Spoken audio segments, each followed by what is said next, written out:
If you want to install MetaMask wallet on Firefox, you're in the right place. In this video, I'll walk you through the exact steps to get MetaMask installed on your Firefox browser quickly and safely. This is a super useful setup if you want to manage crypto, connect to Web3 apps, and use your wallet right from your browser. And before we jump in, if this guide helps you out, make sure to hit that like button and subscribe for more simple tech tutorials just like this.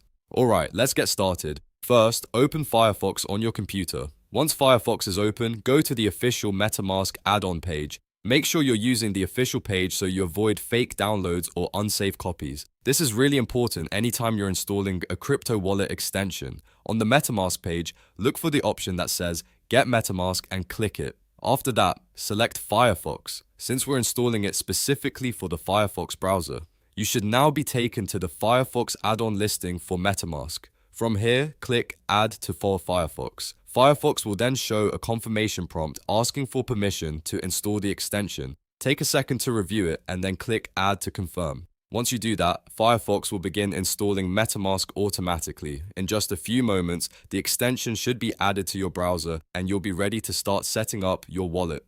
After installation, you may see the MetaMask icon appear in your browser toolbar. If you don't see it right away, you can usually find it in the extensions area and pin it for easy access. From there, you can open MetaMask and continue with wallet setup, whether you're creating a new wallet or importing an existing one. And that's it. You've successfully installed MetaMask wallet on Firefox. It only takes a few clicks, but it's a major first step if you're getting into crypto, NFTs, or decentralized apps. If this video helped, please remember to like, subscribe, and turn on notifications so you don't miss the next tutorial. Thanks for watching, and I'll see you in the next one.